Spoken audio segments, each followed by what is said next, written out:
दोस्तों आज हम सब लोग स्मार्टफोन का इस्तेमाल जरूर करते हैं। इस फोन के अंदर एक सिम पड़ी ही होती है। अब वो सिम चाहे एयरटेल की हो या फिर जियो की या फिर वीआई यानी वोडाफोन आइडिया की ही क्यों ना हो, इसको इस्तेमाल करने के लिए कंपनी इसमें रिचार्ज करवाती है। अब तो कंपनी को क्या हो गया है कि बिना रिचार्ज करे सिम पर किसी का फोन भी नहीं आ सकेगा।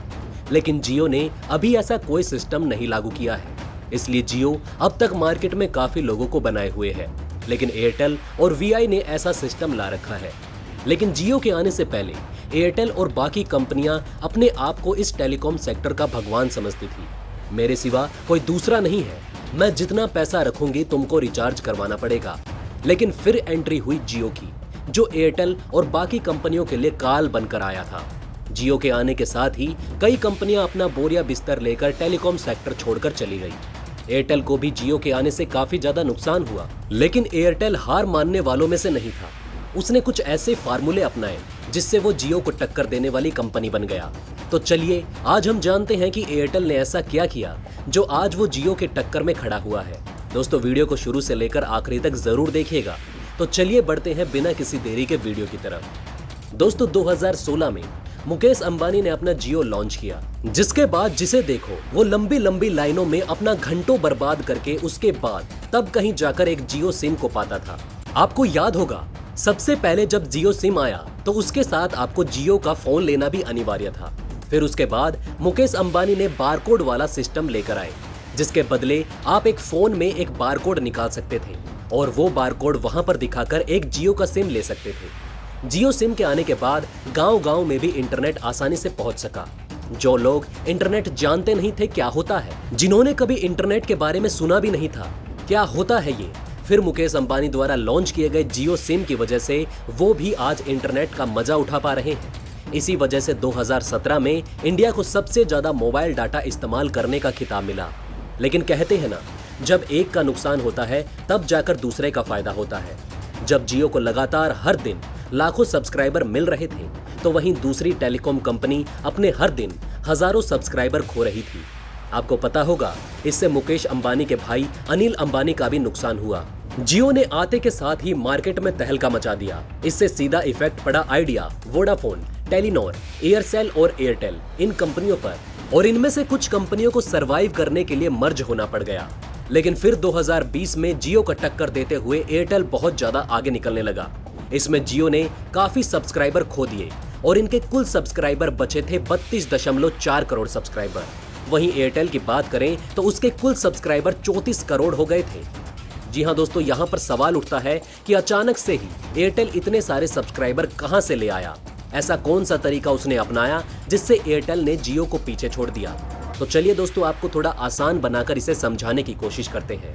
आपको वो दिन भी अच्छे से याद होगा जब हमें 1 GB डाटा के लिए 200-300 रुपए देने पड़ते थे। फिर एक दिन अचानक जियो की एंट्री होती है, जो सभी टेलीकॉम कंपनियों को आते के साथ नुकसान पहुंचाना शुरू कर देती है।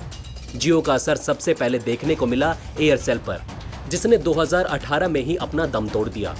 इसी को देखते हुए आइडिया और वोडाफोन जैसी बड़ी कंपनियां आपस में मर्ज हो गई।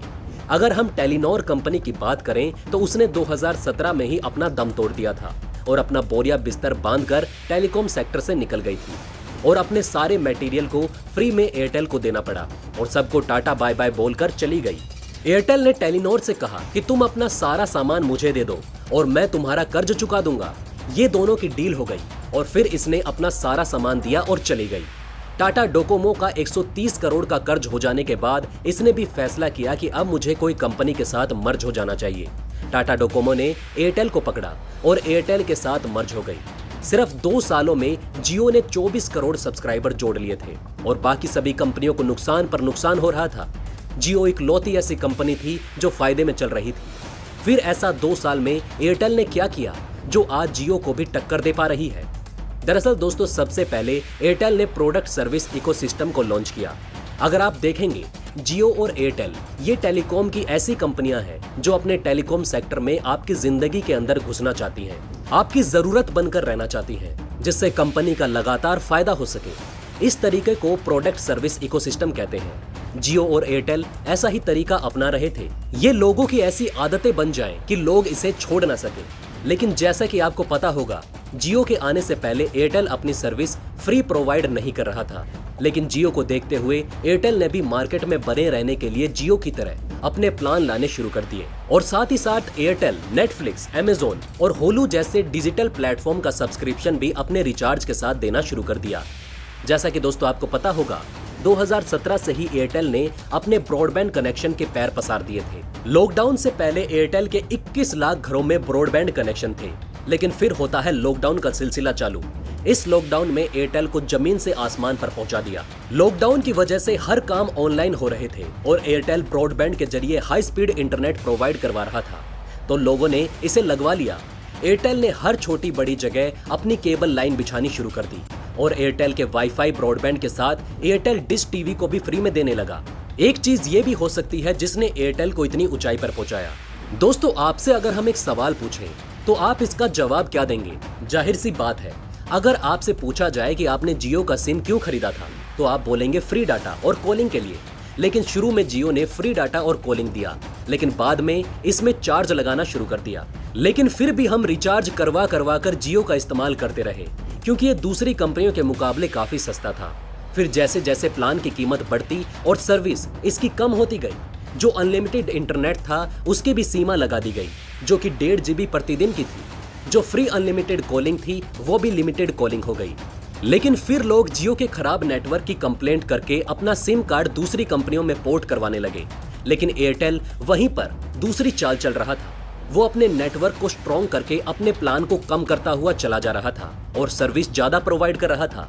लेकिन कुछ समय बाद फिर से जियो आगे आ गया। अगर हम मार्च और अप्रैल 2021 की बात करें तो इस समय जियो ने लगभग 1.2 करोड़ सब्सक्राइबर अपने नेटवर्क से जोड़े थे। अगर हम एयरटेल की बात करें तो उसने सिर्फ और सिर्फ 50 लाख सब्सक्राइबर जोड़े थे। जैसा कि आपको पता होगा, जनवरी 2021 में एयरटेल ने अपने 5G नेटवर्क को लॉन्च किया और इंडिया की पहली 5G कंपनी बन गया, जिसने अपने नेटवर्क को हैदराबाद में लॉन्च किया। उन्होंने यही काम मुंबई और गुरुग्राम में भी किया, जहां पर एयरटेल के 5G की स्पीड 1000 Mbps थी। और अब एयरटेल दुनिया के सबसे बड़े माइक्रो प्रोसेसर इंटेल के साथ पार्टनरशिप करके इंडिया में जल्द से जल्द 5G नेटवर्क लाने की कोशिश कर रहा है। अगर हम एयरटेल की माने तो एयरटेल का कहना है कि वो 2022 जनवरी तक इंडिया के बड़े बड़े शहरों में 5G नेटवर्क लेकर आ जाएगा। दोस्तों, आपको क्या लगता है, कौन सी कंपनी बेस्ट है, एयरटेल या फिर जियो? आप हमें नीचे कमेंट करके बता सकते हैं। तो बस दोस्तों, इस वीडियो में फिलहाल के लिए इतना ही। मिलते हैं किसी नई वीडियो में एक नए टॉपिक के साथ, तब तक के लिए अलविदा। लेकिन जाने से पहले दोस्तों, इस वीडियो को ज्यादा से ज्यादा लाइक और शेयर जरूर करिएगा, ताकि आपके अपनों के पास भी ज्यादा से ज्यादा जानकारियां पहुंच सके। उम्मीद करते हैं कि आपने इस वीडियो से कुछ न कुछ नया जरूर सीखा होगा। अगर हाँ, तो लाइक करके हमें अपना प्यार दिखाइए, कमेंट करके हमें अपनी राय बताइए और चैनल को सब्सक्राइब करके अपने ज्ञान को ऐसे ही बढ़ाते रहिए। धन्यवाद।